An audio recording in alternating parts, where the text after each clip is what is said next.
My brother slept with my wife, and my own family told me to forgive him. So I took my daughter and vanished without a trace. Now, years later, they suddenly want to fix the family. That Tuesday, I got home 3 hours early. The client meeting had been cancelled, so I thought I'd surprise Celine with takeout from her favorite restaurant. Maybe we could put Lyra to bed early and actually talk for once. We'd been distant lately, work stress, I thought. Normal marriage stuff. Corbin's truck was in my driveway.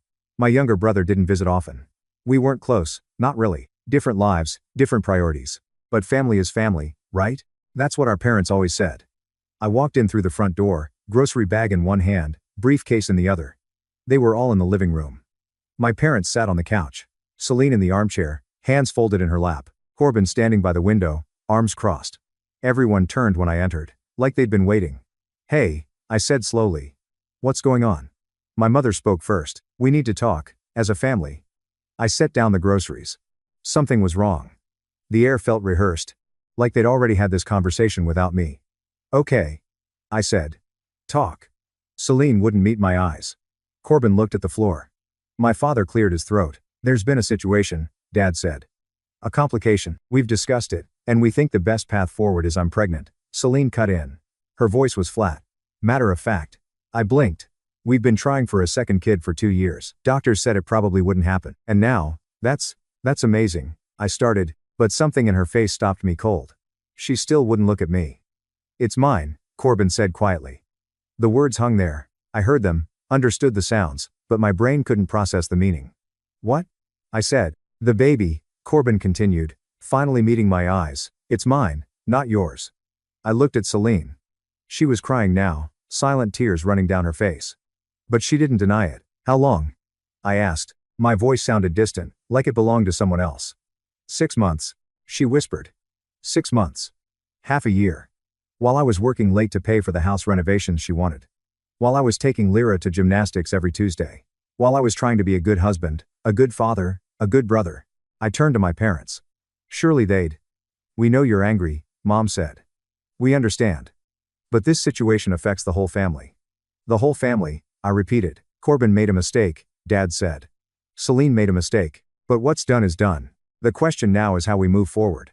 I waited for them to tell me they'd kicked him out. Cut him off.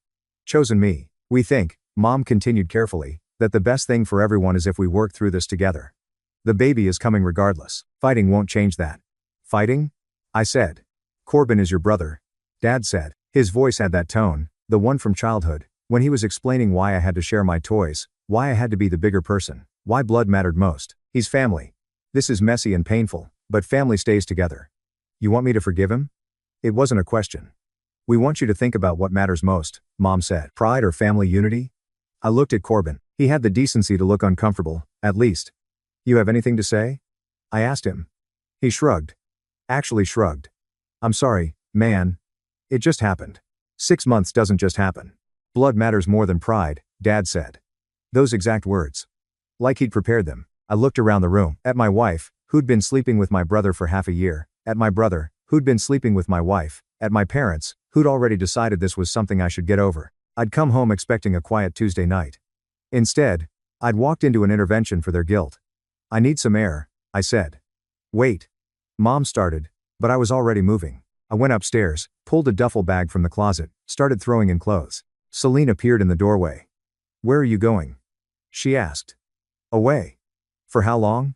I didn't answer, just kept packing. I went to Lyra's room. She was sleeping, curled up with that stuffed rabbit she'd had since she was 8 years old. My daughter, the only person in this house who hadn't betrayed me. I woke her gently. "Hey, sweetheart, we're going on a trip." "Now?" She rubbed her eyes. "It's nighttime." "I know, but we need to go. Trust me, okay?" She looked at my face and something in my expression made her nod. She didn't argue, didn't ask questions, just got up and started putting on her shoes. Downstairs, my family was waiting in the hallway. "You're leaving?" Mom asked, panicked now. "Just like that?" I picked up my bag. Lyra stood beside me, holding her rabbit. "Don't do this," Dad said. "We can work through this if you just blood matters more than pride," I interrupted, repeating his words back to him. "You're right." I looked down at Lyra, then back at them. "My blood matters more than your pride." I opened the door, walked to the car, strapped Lyra into her seat. She was quiet, watching me with those big eyes that looked just like mine. As I backed out of the driveway, I took one last look at the house. They were all standing in the doorway, watching us leave. Confused, maybe starting to realize what they'd just done. I drove until the house disappeared in the rearview mirror. I didn't know where we were going yet, but I knew one thing with absolute certainty. I would never return as the same person who'd walked through that door 3 hours ago. 5 years later, I sat in a conference room on the 32nd floor of a building I partially owned, watching my acquisition team present their weekly findings. Lyra was 13 now, straight A student, debate team captain. She had her own opinions about everything and wasn't afraid to share them. We'd landed in a different city that first night, stayed in a hotel for 3 days while I figured out our next move. I never told her the full details of why we left, not then. But she was smart enough to know it was permanent. We changed our phone numbers. I left my old job, cashed out my 401k, took a consulting contract with a mid-sized firm that needed someone who could analyze distressed companies. Turned out I was good at it. Really good. 1 contract became 3. 3 became 10. 2 years in, I launched Ironcrest Holdings with 2 partners I trusted. We specialized in buying debt portfolios, companies that had borrowed too much, expanded too fast, made bad bets. We'd acquire their loans for pennies on the dollar, restructure or liquidate, and walk away with substantial returns. It wasn't glamorous work, but it was profitable. And I was very, very good at not thinking about the family I left behind.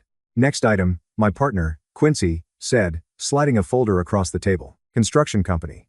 Regional player, took on 3 major projects simultaneously, got hit with lawsuits on 2 of them. Bleeding cash. Banks ready to unload the debt at 60 cents on the dollar. I flipped through the financials without much interest.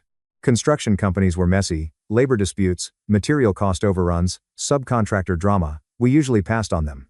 Revenue projections? I asked. Non-existent, Quincy said. They're 4 months behind on payroll. Suppliers have stopped delivering. The owner keeps promising turnaround plans but can't execute. I turned the page. Standard stuff. Then I saw the company name at the top of the incorporation documents. Drake Construction LLC. Owner, Corbin Drake. My hand didn't shake. My expression didn't change. 5 years of building a wall between my past and present had taught me perfect control. But inside, something cold and sharp clicked into place. What's the total exposure? I asked calmly. Quincy checked his notes.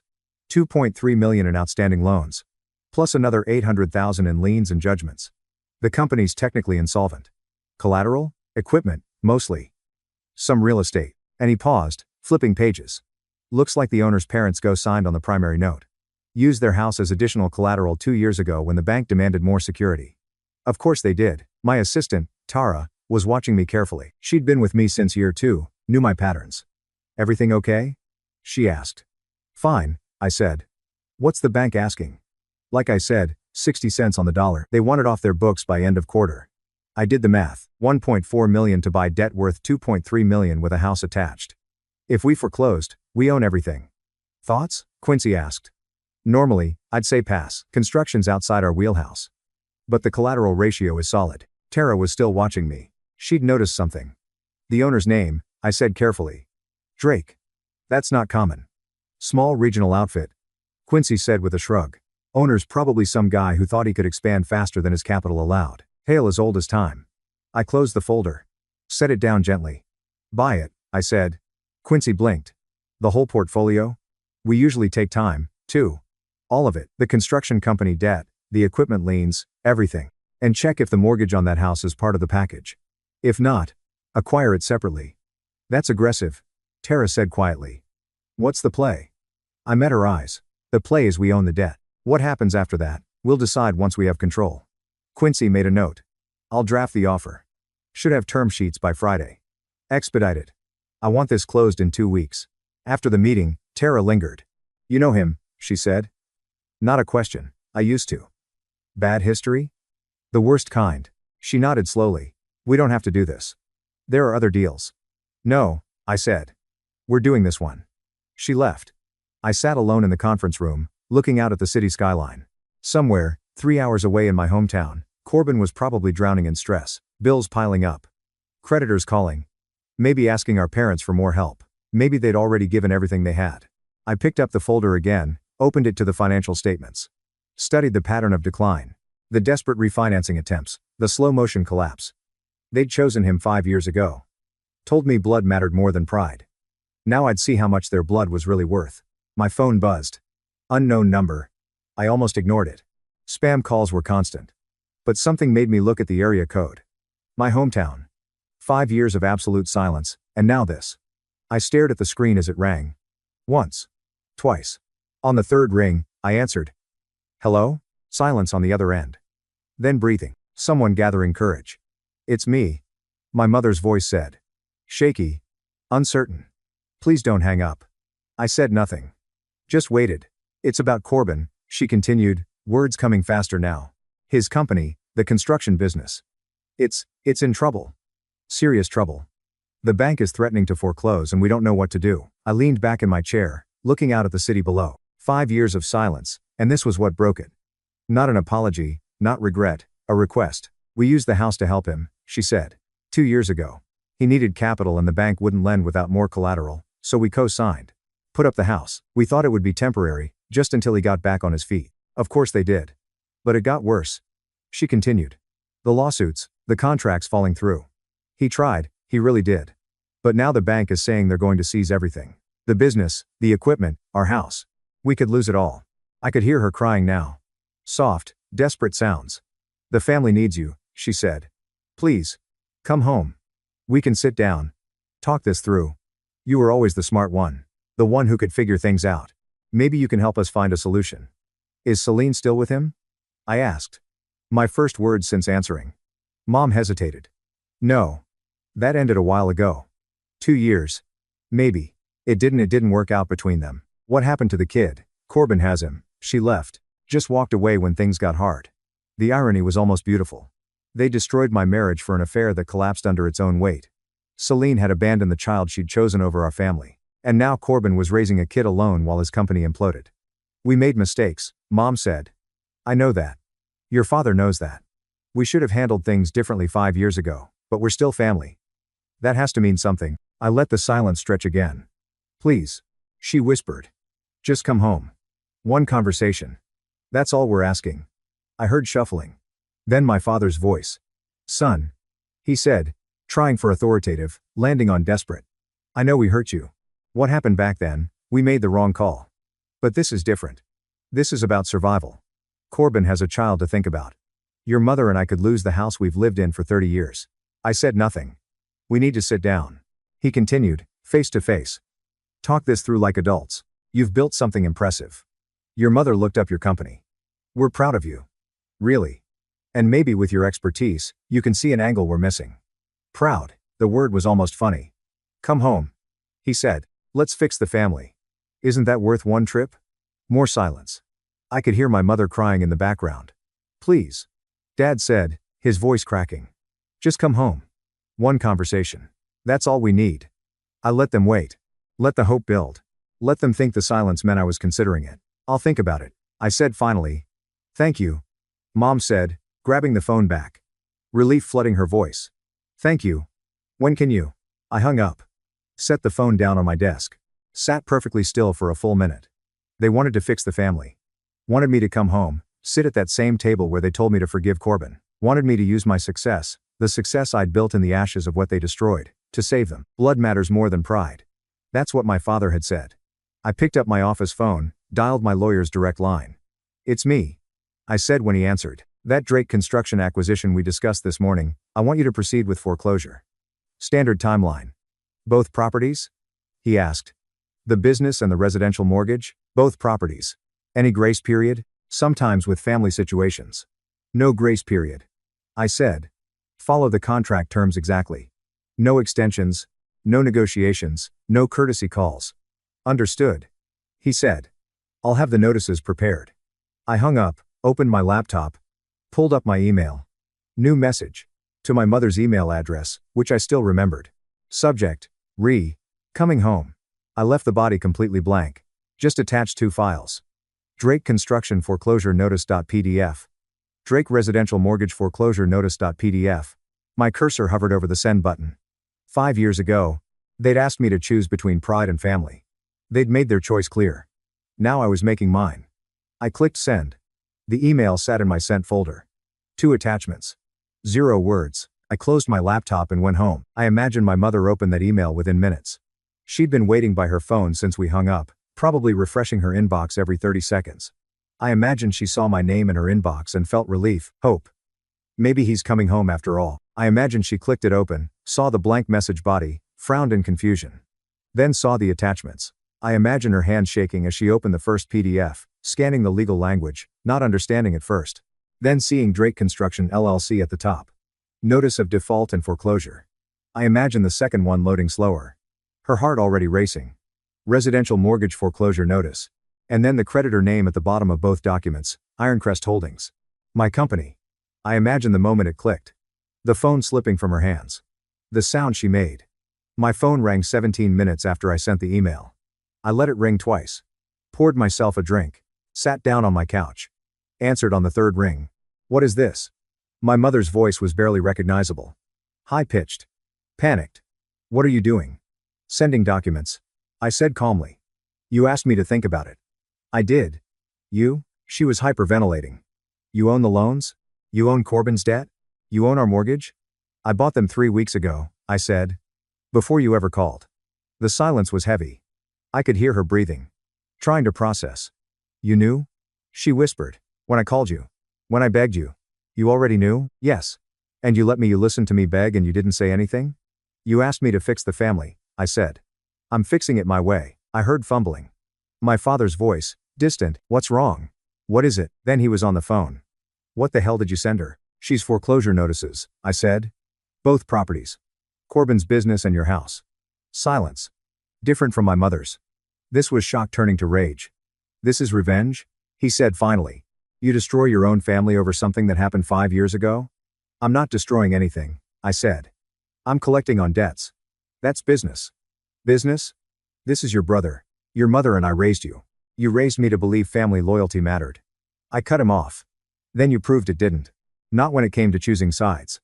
We can fight this, he said. Lawyers, courts.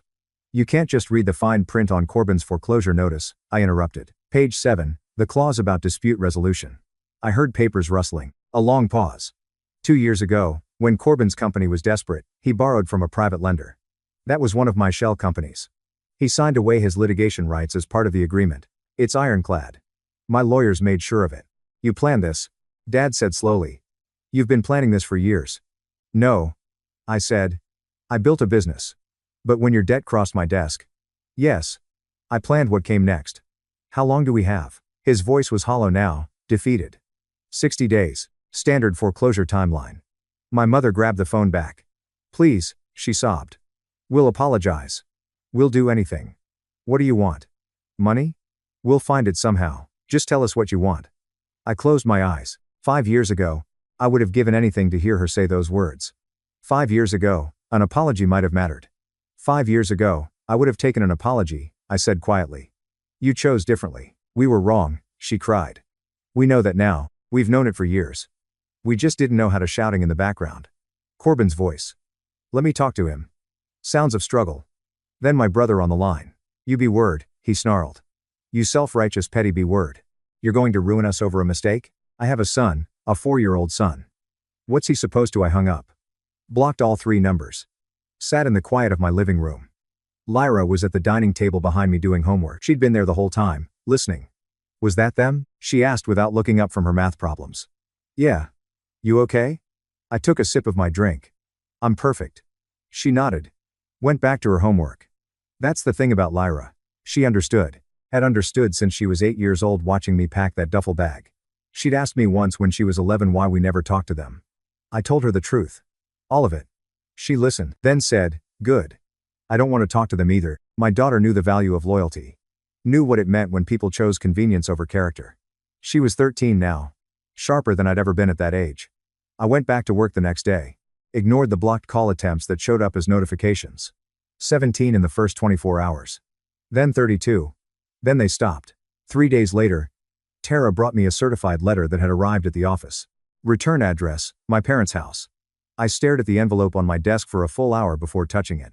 I didn't open the letter that day or the next. It sat on my desk, pristine white envelope with my parents' careful handwriting on the front. I'd see it every morning when I came in, every evening before I left. A ghost demanding attention. Meanwhile, they tried everything else. My voicemail filled up. I'd check my phone and see 15, 20 new messages. I didn't listen to a single one. Just mass deleted them and moved on. Emails flooded my work account. Subject lines ranged from "please read this" to "from your mother" to "urgent family emergency." All went straight to trash. Unread. On day 5, Tara buzzed my office. "You have visitors in the lobby." "I'm not expecting anyone." "I know. That's why I'm calling." I pulled up the security camera feed on my laptop. Split screen showing the main entrance and reception area.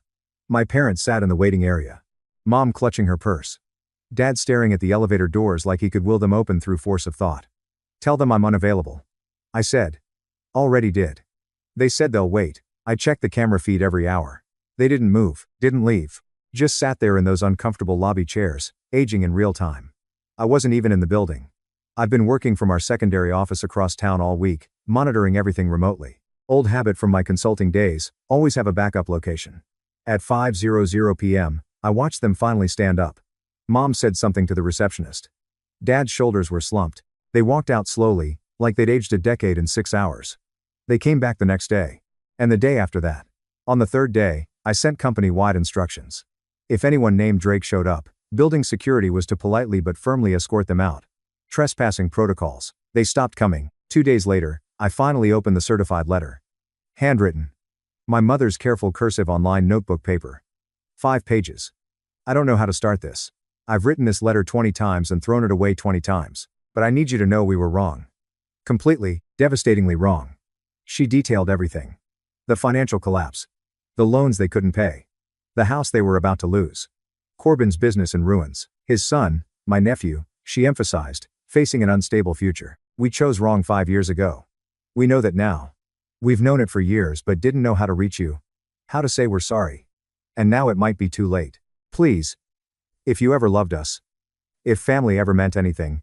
Please don't do this. Fact: between pages 3 and 4 was an old photograph. The 4 of us. Me. Corbin. Mom. Dad. At some family barbecue. I was maybe 12. Corbin 9. We were smiling. Arms around each other's shoulders. Back when brotherhood meant something. I looked at that photo for a long time. Then I filed the letter in my desk drawer and went back to work. Lyra was waiting when I got home. What did they say? Everything they should have said 5 years ago. She nodded. Didn't ask to read it. Just understood. A week later, my lawyer called. Update on the Drake properties. He said. They're attempting to refinance. Applied to 6 different banks in the last 72 hours. And? Every single one rejected them. The foreclosure notice is public record now. It scared off every legitimate lender. They're exploring hard money loans, but even those guys are passing. Good. I said. Proceed as planned. He hesitated. Just checking one more time. You're certain about this? Once we file the formal foreclosure paperwork, it becomes very difficult to reverse. Completely certain. Understood. I'll move forward. 4 weeks pass. I stopped checking the blocked call notifications. Stopped thinking about the letter in my drawer. The foreclosure was automated now, moving through its legal channels without requiring my attention. Then an email appeared in my work inbox. Sender I didn't recognize, but the subject line made me click it. Subject: I'm sorry. From celine.morrison.personal@gmail.com. I stared at that name.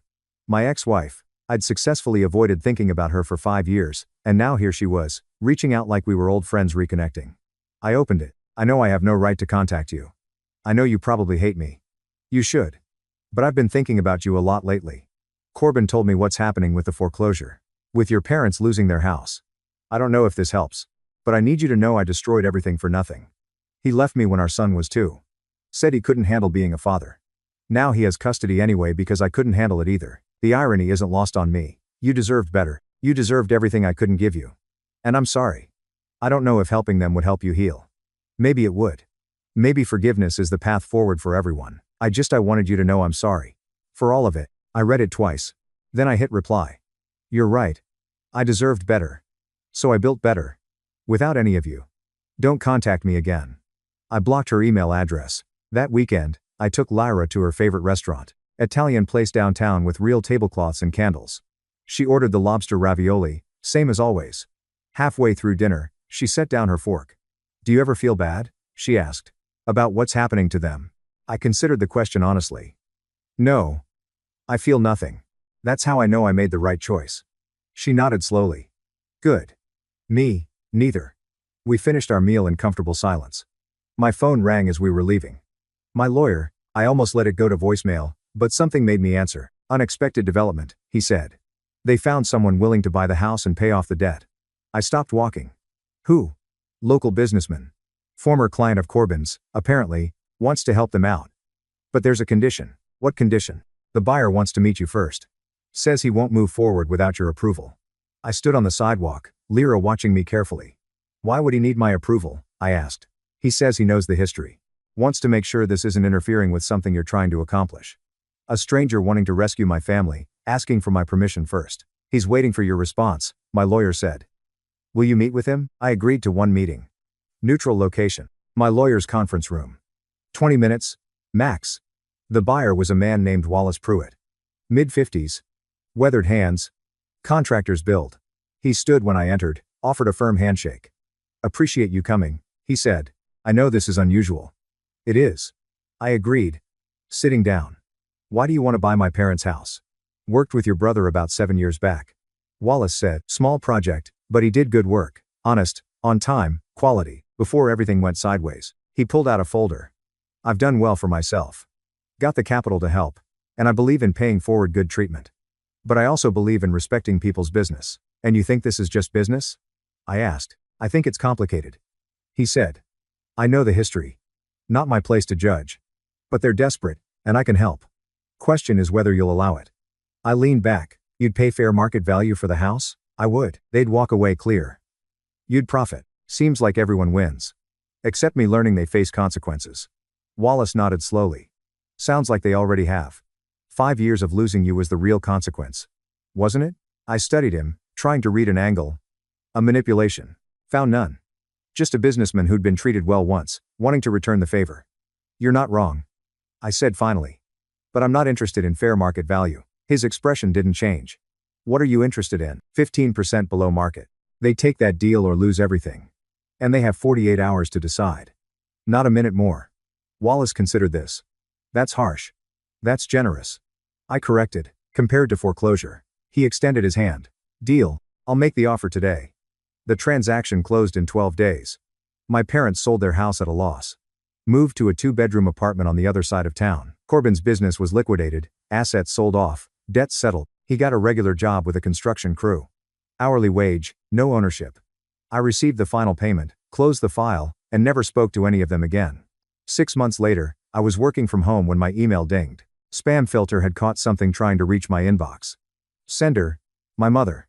Subject, thank you. I think. I stared at the notification. One click would open it. One click would show me what she wanted to say now, after everything. I deleted it without reading. Permanently. Not even trash. Just gone. Lyra walked into my office carrying 2 plates. Made grilled cheese. You want one? Yeah. I said. Closing my laptop. Thanks. We ate in the living room. She was telling me about her debate tournament next week, the argument she was preparing, how her team had a real shot at regionals. We should celebrate if you win, I said. What if we lose? We celebrate anyway. You tried. That's what matters. She grinned. You're getting soft in your old age. I'm 38. Ancient, she said, laughing. I looked around our house. Different city, different life. Built from scratch with my daughter, the one person who'd chosen me when it mattered. 5 years ago, my family told me blood matters more than pride. They chose Corbin. Chose unity over justice. Chose the easy path over the right one. I learned a different lesson. Chosen family matters more than blood. Lyra chose me. I chose her. We chose ourselves. The family that betrayed me lost everything that mattered. Not because I destroyed them. I didn't. I gave them a way out. Let them survive. But I did it on my terms. My timeline. My conditions. They'd wanted me to come home, sit down, fix the family. Wanted me to use everything I'd built in the wreckage of what they destroyed to save them from their own choices. Instead, I sent documents. No explanations. No arguments. No presents. Just the cold, legal reality of debts coming due. When they needed me most, I gave them exactly what they gave me 5 years ago, nothing. Just silence and the understanding that some betrayals don't get repaired. They don't get closure. They don't get forgiveness. They get consequences. And 5 years of silence to think about it. Dad, Lyra said, you okay? You got quiet. I smiled. Yeah, I'm perfect. Want to watch a movie tonight? Only if I get to pick. Deal. She went to cue something up on the TV. I sat there, plate empty, life full. Somewhere across the state, my parents were living in their small apartment. Corbin was clocking in at his job. Maybe they thought about me. Maybe they regretted their choices. I wouldn't know. Because I'd never ask. Some betrayals don't deserve closure. They deserve silence. And I gave them 5 years of it.